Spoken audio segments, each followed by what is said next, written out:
Le film commence. Dans cette région reculée, Mason reçoit parfois des provisions grâce à Jessie, une jeune fille qui vit dans le village voisin. La jeune fille a perdu sa mère et traverse une période difficile. Malgré son caractère froid et distant, Mason finit par développer une relation protectrice avec elle. Au début, Mason essaie de garder ses distances. Il ne veut plus s'attacher à quelqu'un ni replonger dans les problèmes du monde. Mais Jessie insiste pour rester proche de lui, car elle voit en lui une figure de protection. Cette relation va tout changer. Pendant ce temps, les anciens supérieurs de Mason commencent à s'inquiéter.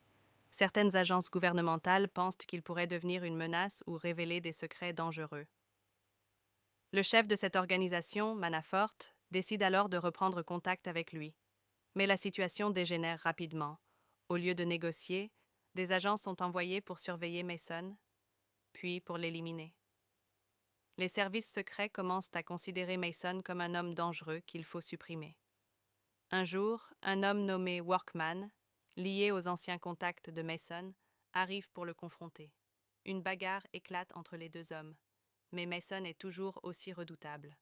Dans un combat brutal, il tue Workman en lui brisant le cou. Ce moment marque un tournant. Mason comprend que son passé ne le laissera jamais tranquille. S'il ne fait rien, d'autres ennemis viendront et Jessie pourrait devenir une cible. Plutôt que de rester passif, Mason décide d'agir. Il part alors à la recherche de Manafort, l'homme qui dirige l'opération contre lui. Pour Mason, c'est simple.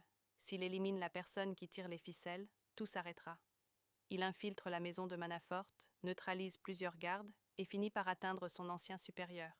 Sans hésiter, Mason l'exécute d'une balle, mettant fin à la menace directe. Mais même après sa mort, certaines agences pensent toujours que Mason pourrait être utile. Les services secrets commencent alors à changer de stratégie. Ils réalisent que Mason est trop dangereux pour être éliminé facilement. Au lieu de continuer à essayer de le tuer, certains responsables envisagent une autre solution, le recruter à nouveau. Ils pensent que quelqu'un avec ses compétences pourrait encore servir leurs intérêts. Mais Mason ne veut plus jamais retourner dans ce monde. Après tous ces événements, Jessie se retrouve dans un café quelque temps plus tard. Elle reçoit soudain un petit objet mystérieux, une pièce d'échec. Elle comprend immédiatement que cet objet vient de Mason. En levant les yeux, elle aperçoit Mason qui l'observe depuis une fenêtre à distance. Mais avant qu'elle puisse le rejoindre, il disparaît. Jessie sourit. Elle sait que Mason veille toujours sur elle, même s'il reste dans l'ombre. Le film se termine sur cette scène, montrant que Mason continue de vivre dans l'isolement, mais qu'il n'est plus totalement seul. Et voilà, c'était le résumé du film Shelter.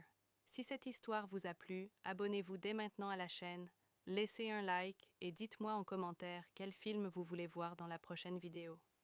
Merci pour votre soutien et on se retrouve très vite pour un nouveau résumé incroyable.